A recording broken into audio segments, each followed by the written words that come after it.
दिवाळीसाठी गोड आणि तिखट असे सगळे पदार्थ तुमचे करून झाले असतीलच, पण खारी शंकरपाळी तुम्ही बनवली आहे का? तर तीच आज मी तुम्हाला खारी शंकरपाळी अगदी कुरकुरीत आणि अशी ही खुसखुशीत शंकरपाळी तयार होते आणि अगदी चवीला अशी भारी होते आणि जास्त साहित्य देखील नाही. अगदी 3 ते 4 साहित्यामध्येच आपली ही खारी शंकरपाळी तयार होते. चला तर मग पटकन रेसिपीला सुरुवात करूया. आणि व्हिडिओ पहिल्यांदाच बघत असाल आणि चॅनेलवर जर नवीनच असाल तर चॅनेलला नक्की सबस्क्राईब करा. चला तर मग पटकन रेसिपीला सुरुवात करूया.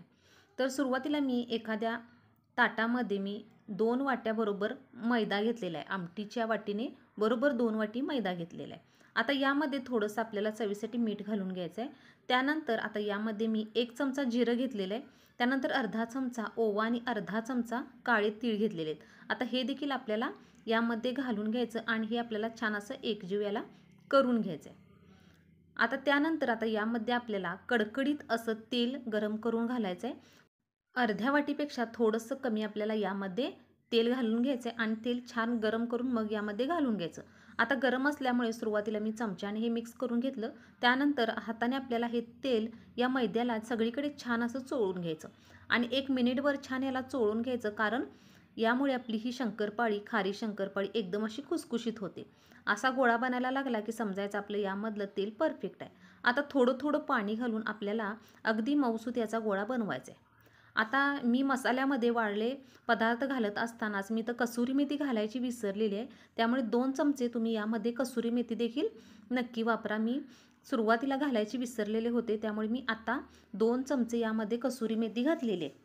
आपण 1 चमचा जिरं घेतलं, अर्धा चमचा ओवा, अर्धा चमचा काळे तीळ आणि 2 चमचे कसुरी मेथी असं घालून आपल्याला थोडं थोडं पाणी घालून अगदी सॉफ्ट असा पिठाचा गोळा बनवून घ्यायचा आहे.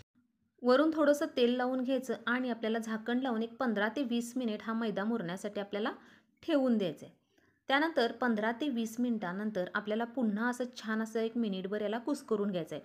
आता हा मैदा मगापेक्षा आपलं पीठ हे अगदी सॉफ्ट असं झालेलं आहे. आता त्यानंतर आपल्याला याचे छोटे छोटे गोळे बनवायचे आहेत. जसं आपण चपातीसाठी बनवतो त्याच्यापेक्षा थोडासा मी मोठा गोळा घेतलेला आहे आणि अशा पद्धतीने एक एक गोळा बनवून घ्यायचा आणि त्यानंतर एकदम अशी आपल्याला याची पातळ पोळी लाटायची. म्हणजे जशी आपण चपाती लाटतो त्या पद्धतीनेच आपल्याला लाटून घ्यायचं आहे. थोडासा गरज वाटली तर तुम्ही मैदा लावून अशी पोळी तुम्ही लाटू शकता. अगदी जास्त पातळ देखील नाही किंवा अगदी जास्त घट्ट देखील नाही. जसं आपण चपाती बनवतो अगदी त्या पद्धतीनेच आपल्याला याची पोळी बनवून घ्यायची आहे. तुम्ही बघू शकता अशा पद्धतीने इथं मी पोळी बनवलेली आहे. गरज वाटली तर थोडासा तुम्ही मैदा वापर करायचा, पण जास्त नाही. आता आपण हव्या त्या साईजमध्ये या शंकरपाळ्या कट करून घ्यायच्या आहे. सुरुवातीला मी अशा साईडच्या या कडा कट करून घेणार आहे आणि त्यानंतर आपल्याला हव्या त्या साईजमध्ये आपण इथं शंकरपाळी कट करून घेणार आहे. आता हे साईडचं जे पीठ आहे ते आपण दुसऱ्या पिठामध्ये पुन्हाच्या वेळी आपण हे मिक्स करणार आहे आणि त्यानंतर मी या साईजची अशी शंकरपाळी बनवणार आहे. तुम्ही हव्या त्या साईजमध्ये ही शंकरपाळी कट करून घेऊ शकता.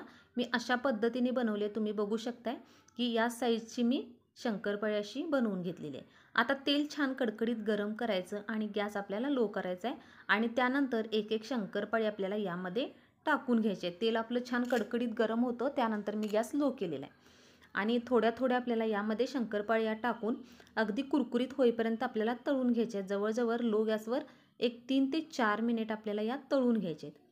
अशा थोडा वेळ झाला की याला थोडं अलटीपलटी करत राहायचं आणि छान असं याला ब्राऊन कलर येईपर्यंत तळून घ्यायचं आहे. अगदी ह्या शंकरपाळी अगदी ही खुसखुशीत होते आणि चवीला देखील तेवढीच भारी होते. जर तुम्ही अजून ही खारी शंकरपाळी बनवलेली नसेल तर नक्कीच अशा पद्धतीने खारी शंकरपाळी एकदा करून बघा. जवळजवळ आता एक 3 ते 4 मिनिट होत आलेले आहेत आणि याला कलर देखील छान असा आलेला आहे शंकरपाळीला.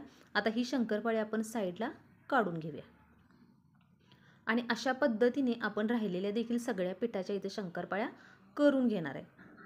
तर इथं मी 2 वाटी मैद्याच्या सगळ्या शंकरपाळ्या इथं करून घेतलेल्या आहेत. तुम्हाला आवाजावरूनच लक्षात आलं असेल की अगदी ही खुसखुशीत झालेली आहे आणि तेवढीच कुरकुरीत देखील ही शंकरपाळी झालेली आहे आणि महिनाभर ही शंकरपाळी आरामात टिकते. तर तुम्ही देखील जर तुमचं गोड तिखट सगळं करून फराळाचं झालेलं असेल तर तुम्ही देखील अशा पद्धतीने खारी शंकरपाळी नक्की करून बघा. फक्त 4 ते 5 साहित्यामध्येच एवढी खुसखुशीत ही शंकरपाळी तयार होते. तर व्हिडिओ कसा वाटला हे कमेंट करून सांगा आणि व्हिडिओ आवडला तर सबस्क्राईब नक्की करा.